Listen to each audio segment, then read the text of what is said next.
All right, Panther fans. I don't know if y'all are ready for this or not, but this is probably one of the most requested fan interviews I've ever had it done. He actually made me pay him $314.11 to do this. I don't know what the 11 cents was for. It certainly wasn't to go get a haircut. So without further Oh ado, man. hey man, I'm saying that. Hey, look, there we go. You know what I mean? I can give you some, I would, man. Yeah, exactly. Everybody, you guys know him. We can call him Timmy, we can call him Tim, or we can call him Timmy. It's totally up to him. Buddy, thanks for coming out. I appreciate you doing this. And how you doing? Good, man. I'm good. Thank you for having me on. It's good to see you. It's good to see a face Yeah, during right. Yeah, COVID, we man. we've been friends on Twitter for a long time. Both of us have lost multiple accounts, so it looks as though to the untrained eye, like we've just what? Who's these idiots? They got like 400 or 500 followers, but real people know we're important people. The We real are. fans Oh know. man. That Oh makes me a man. little that hurt a little bit when you mentioned that. I think I'm on like number 7. Yeah, I'm on number three. But the interesting thing for me is that I was in complete shock when I came back because I had the old Jawsaholic account and I blew that up. And then I had the Flying Fluffy account and I blew that up. And then when I came back, I couldn't believe that Jawsaholic was actually available again. Like nobody had taken it because it's such a, it's a good name.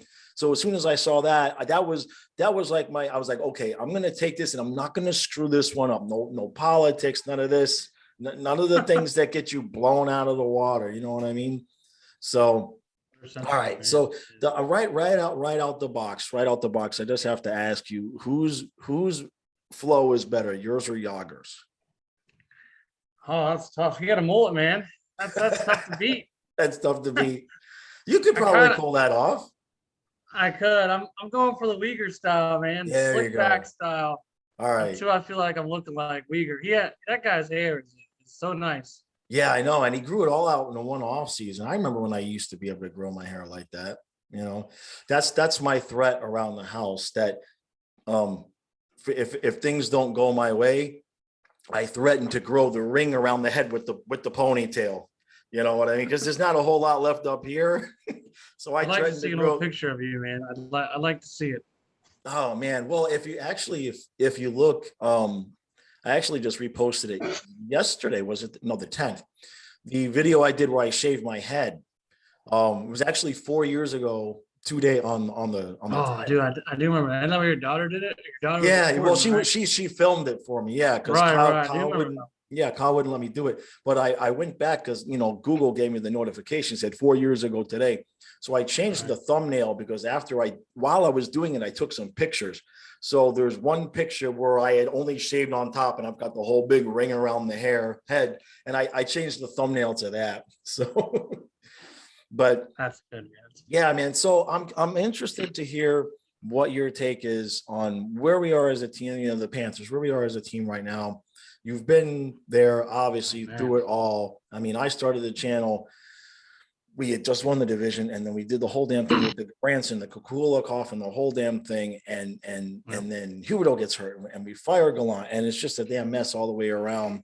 So we've been good, and we've been bad, and we've been good, and we've been bad, and so I just want to hear what it's been like for you from a fan's perspective, going through all of that, and then now we're good, but now we've got that expectation word. So just give me 5 minutes on that. Oh man, from where we were before to where we are now. That's when I started watching hockey. It was in 2009. I got invited by my father to a hockey game, a Panther game, and it's so funny because I knew nothing about hockey. I could see it on TV. I was always a football guy, basketball guy, and it's always a funny story I like to say is we went to the Panthers game. It was when we kicked the crap out of the Tampa Bay Lightning. It's a home opener. First game we played, won 6-0. Still remember Wow. this. We won 6-0. And David Booth had 2 goals. And every time something was going on, they were going Booth. And that was my best friend. And again, keep in mind, I don't know nothing about hockey. So me and Right. my best friend are like, while everyone else is eating and stuff, I'm a little younger, so I'm not partaking in the food and all that because I'm sweet. Me and my best friend are like, dude, why are they booing this guy? He's killing it. I mean, Like again, we have no idea Right, you anything have about no like idea, who. right? We had no idea his last name was Booth. So like that's always a funny story I always have about like how I first got into hockey. And I stopped watching. I actually got back into it in 2014, right when we got Right, Ekblad. right, So right, right. so I've kind of watched whenever we had Ekblad to where now, and I mean I'm still a full believer that if we had Ekblad last year, we at least take Tampa to 7. Yeah, I mean, yeah, say what you want about Bob Starr from game 1. Ekblad plays last year for sure. We take it to 7. Bennett doesn't get hurt, of course. right. So that's kind of where my views are. I've kind of grown from 2014, seeing so hard to get attached to players, man. It's really tough. Like Nick Yeah, Bukestad killed me. That one hurt. That hurt a lot of the fans right, watching right. him go. Trocheck hurt. I was actually on board with him being the next captain at one point. Yes. I So was cool with so it. is so is he. Right, right. Yeah. Yeah, that's what I mean. Yeah. That's true. Yeah. I hear you. That's true. That's very true. That's kind of like that's one thing I've learned being a hockey fan is it's almost like can't get attached to them. Yeah, So well, especially you know, with hockey, it's different with the other sports. You have a lot more player access with hockey, with the hockey players, so you can, you can kind of get to know them at events and whatnot. But we're like football players; they're pretty distant, pretty unattached and everything like that. So you don't get right. that. It's like I met Marino once. It was immemorable, but I did meet Scott Mellenby, and I remember having a conversation with him, and he signed my jersey or he signed my jacket. I still have the Uh, jacket, but the signature wore off, washed off over the years. But so for me, I'm curious if you share this opinion. For me, I have been saying that my expectation for this team this year is Eastern Conference Finals. I'm thinking anything less is a disappointment. You know what I mean? no, no, I agree with Um, you. Yeah, for sure. and and also that I don't know if you saw the video I did about Bob. Um, but what I got to there was I'm good with a 50-50 split between the two of them, but I Mhm. I I want Spencer Knight to be the playoff goalie. Right, When right. Stu and I talked to Billy Lindsay, that was the one thing he said is you can't win a cup with 3 goalies. You got to pick one and ride them. Yeah. And I know a lot of people think I don't like Bobrovsky because I gave him a lot of crap in the beginning, but everybody knows usually is what turns players around for years. The more crap I gave to somebody, Oh, dude, you are so good at that. You make those videos or whatever you do, and you make a tweet. Two yeah, seconds later, it feels like they always score. yeah, it was That's it was true. it was like, well, hell, the one game Ekblad, I remember that game specifically. He had a really bad second period, Right. and and during the second period, I forget exactly what I tweeted, but it was something to the effect of Ekblad needs to pull his head out of his ass or something unpleasant. You know what I mean? And so he liked the tweet in the intermission. He came and liked the tweet in between the second and third period. And then he went out and scored 2 goals in the third period and we won. And I said something nice about it afterwards. And he actually liked that tweet too. So it was around that time when I realized these guys actually do pay attention, you know what I mean, to Right. what's being said, you know what I mean? So, all right, so that's now, have you been to any hockey games like outside, just going to Panther games, anywhere I else? went to, I think it was 2018. I went to the game where we played Tampa in Okay. Tampa. I Okay. went to see them, and I'm still a little upset. We were up 2-0 going in the third, I think. Yager had scored, and I think Barkov or someone scored, and out of nowhere, Tampa just they came back. I think Yanni Gord or one of them. I think it was Yanni Gord. He was a rookie, or he was really young at the time. Right. Right. Uh, he scored right there at the end, and then we lost 3-2. I still remember the score. That Nah. was tough. That was a tough loss. That made me nervous, man, because those Tampa fans, they definitely let us hear it. You know what I Yeah, mean? That was that was my question is how was mhm. that for a Panther fan going? It was good. It was good. Don't get me wrong. It was good, but then it got to a point where there were a couple fans that got a little personal and Right. took it out of line. So that was a different take because you really have to control your temper, you as a person, and you have to remember it's just hockey. Some Yeah. people might not, but I definitely have to. Yeah. You know what I Yeah. mean? So, but Well, overall, it was cool. There was a lot of Panther fans, man. I was actually surprised. It blew my mind how many people took that trip down there? Yeah. There was a lot. Now, so that's a good lead in to, I'm curious what your thoughts are, especially over the years and especially now, with this last series with Panthers and Tampa. The battle between the Twitters. Like, talk a little bit about your thoughts on Oh, Panther man. Twitter as a whole, and then the battle between the two. Because I was on the Twisted Wrister show last week, and he asked me about what it's like between Panthers and Lightning fans. And so I've had it's two different experiences, because I watch everybody else fight amongst each other. And then the Lightning fans will come on my live stream and everybody's friendly and nice to me. You know what I mean? So it's like this. So I'm wondering from your perspective, just give us a little bit of Timmy's take on Panthers Twitter, and then the fighting between the two fan bases. Oh man, that's a very interesting question, because I can take that any way I want, because I'm a troll, man. On Twitter, I'll troll the crap out of Lightning fans, memes, you know what I mean, all that stuff. So what comes to me, I understand, totally understand, because Right. you're defending your hockey team, you're defending whatever I'm saying about you. But dude, there's been so many personal things on there that I guess it's one of those things you just have to go see it to believe. Because I Right. couldn't even explain it on here, and then you would be like, "There's no way so and so said that about so and so," and then you'd Right. have to go look and be like, "Wow, Yeah. like it's cool. It's definitely got some cool things in it, because it shows how passionate us Panther fans are, for sure. Right. For sure, it really brings out our passion, because everyone wants to step on us. And Yeah. Was that you got a I poltergeist? gotta go. I gotta go in the tree, man. He sees someone outside. He thinks he's a guard dog. Yeah, they all What's do. going on? Yeah, but yeah, man. Like just overall, it's been interesting, man. Because I don't want to get too much into detail, because it's kind of graphical, and they do say, and we Right. both, and I'll take blame on my end too. I can definitely get to a point where I take it like it affects me personally, and I could probably should be more mature adult about it. But man, they know how to get under our skin, and we know how to get under their skin. I guess that's the best way to put it. Yep. And Yep. it's a nice rivalry. It's good to have a rivalry. Well, You know yeah. what I mean? It's really good to find, like, it was always the Islanders. Like, Right. I always, like, it's so good to actually be like, hey, Tampa, we got away from the Islanders. Now Tampa's like our rival. Like, I Right. don't even care about the Islanders anymore. I just want to beat Tampa so bad. I just want to beat them. Yeah. Like, Well, honestly. we were. It's funny because we were so concerned last season at the end of the year that we didn't want to play the Canes, that we were like, go ahead, we'll play Tampa. We'll play Tampa. And like you said, getting to that series, the couple of things for me there were obviously Ekblad being injured. I was texting with Stu, and most games we text, and when Ekblad got hurt, I just got one line from Stu. He says, "There goes the cup."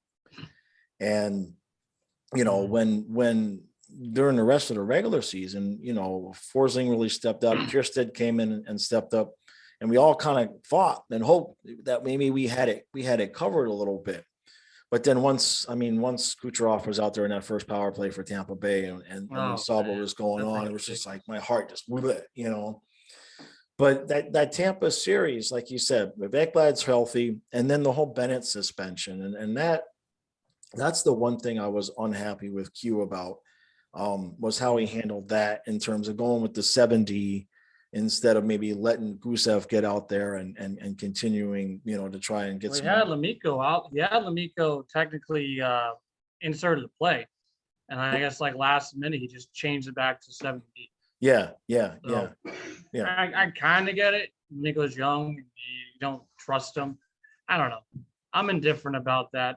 And it's crappy the way that even happened, that he got suspended. And Right. I'm more upset about the goal that got taken away game one.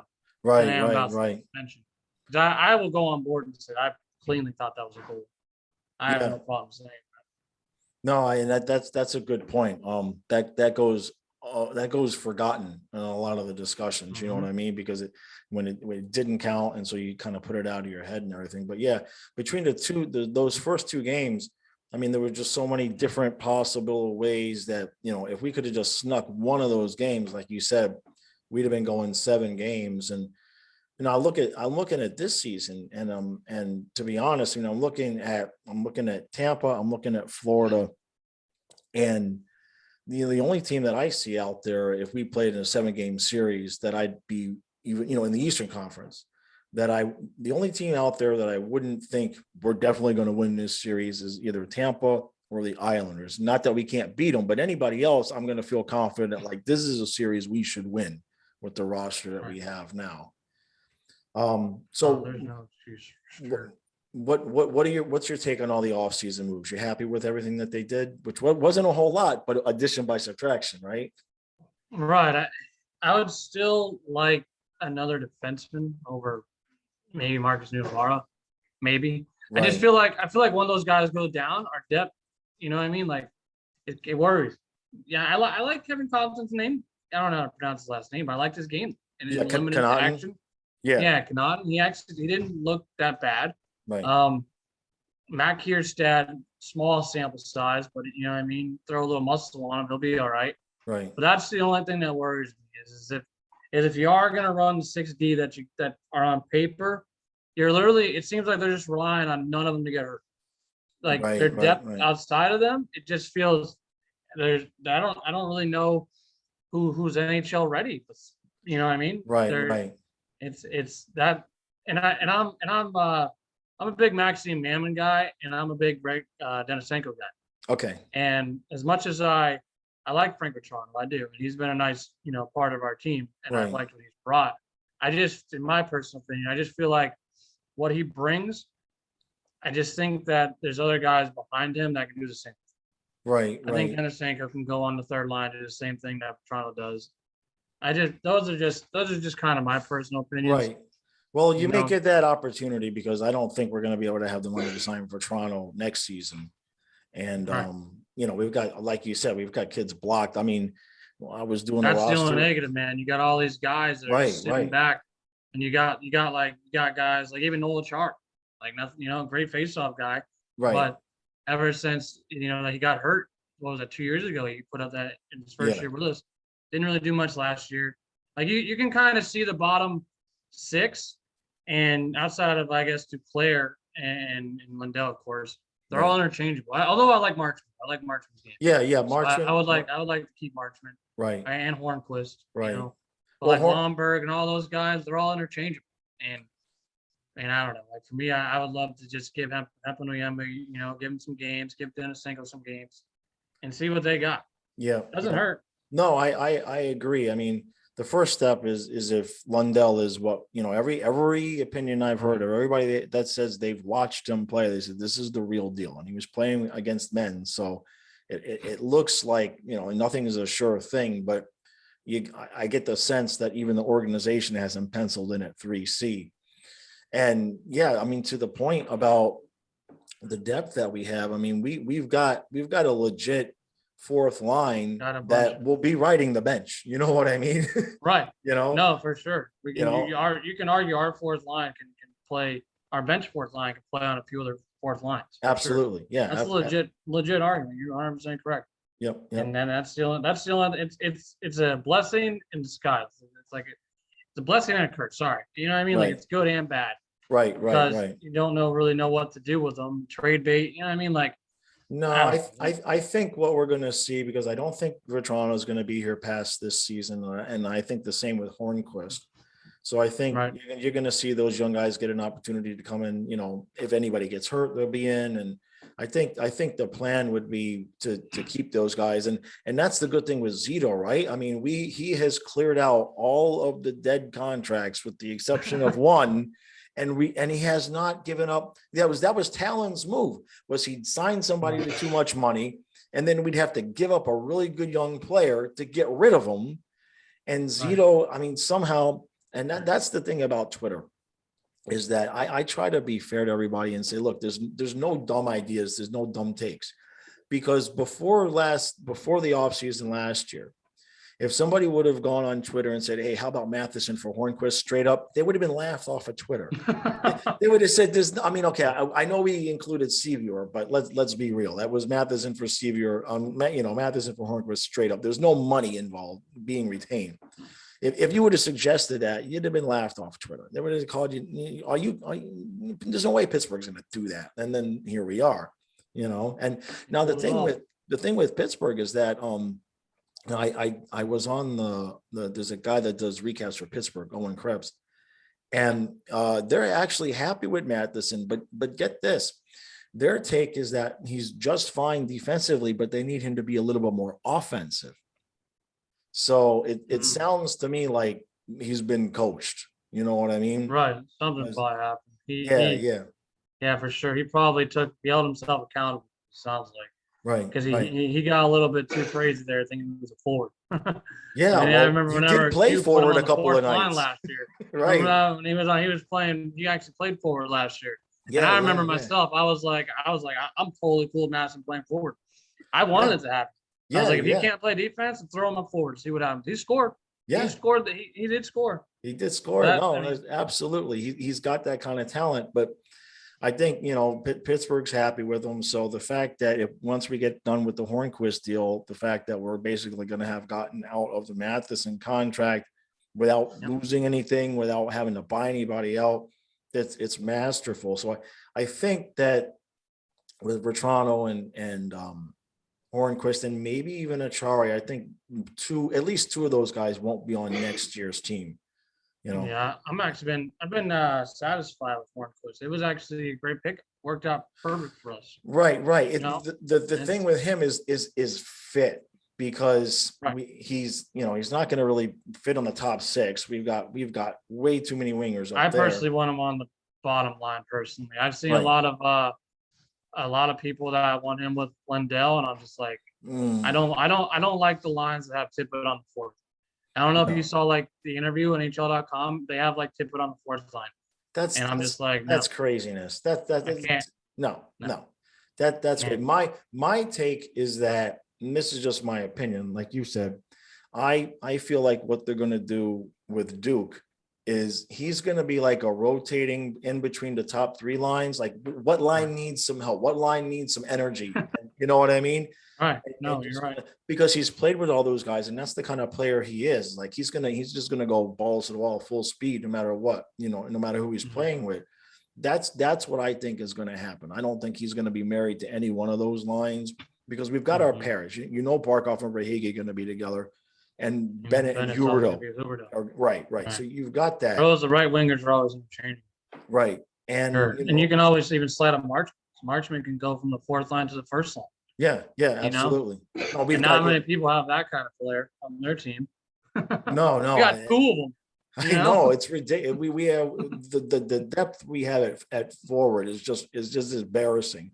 So we've got to make it count. So I'll get to the last thing with that, and that is, how is Bobrovsky gonna come through for us, or are we? I want a split between Bobrovsky and Knight. Now, in your opinion, do you think we're going to get it? Do you think Bob is going to continue? Because he did play better the second half of last season.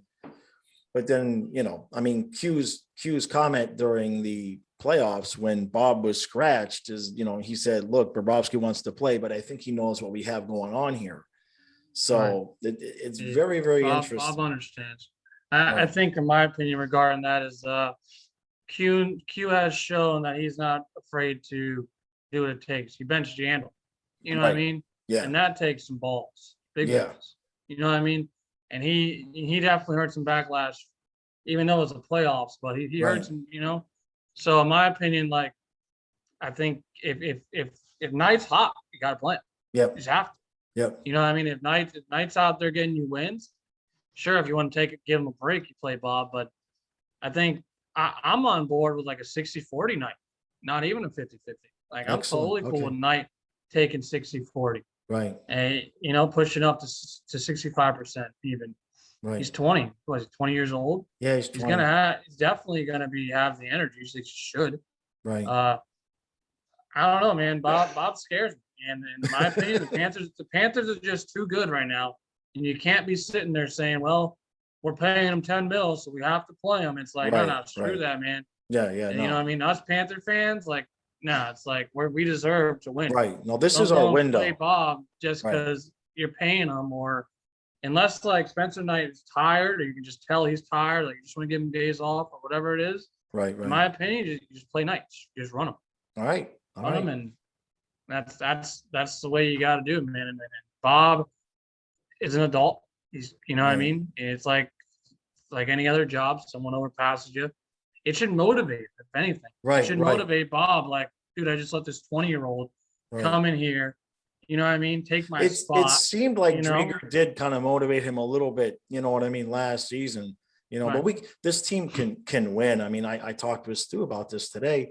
We can win even in the regular season, because there was a one point during the season where like Bobrovsky's goals against was a full goal more, and his save percentage was like Oh, 20, 30, man. but they had the exact same record, literally the exact same record, him and Drieger. So it was something to watch, because the team played just so differently when Bob was in, and then when Drieger was in. It was really something to see. And it might just be a confidence thing. You know what I mean? It might just be a confidence thing where they had more confidence in Knight, especially with like the breakaways and stuff, that Bob is just, Yeah. Bob will make those great saves, but then let that weak one in that just makes you just want to. I never trusted Bob on a breakaway. I always Yeah. felt like no matter what happened, that sucks. It sucks to watch. You almost felt like it was no matter what happened here, this puck was going in on Bob. Right. All right, bud. Well, I appreciate you doing this. This was good. Now, for the Patreon people, we're gonna have a little special post. We're gonna have a little special post game video here, but for everybody else on YouTube, Timmy, I really appreciate you doing this. Now, when we get closer to the season, we'll have you on again and everything, and we'll get your takes on whatever the hell Q is deciding to do. All right, bud. I believe for sure. All right, bud. All right, we'll chat again soon. See you later. Yes, sir.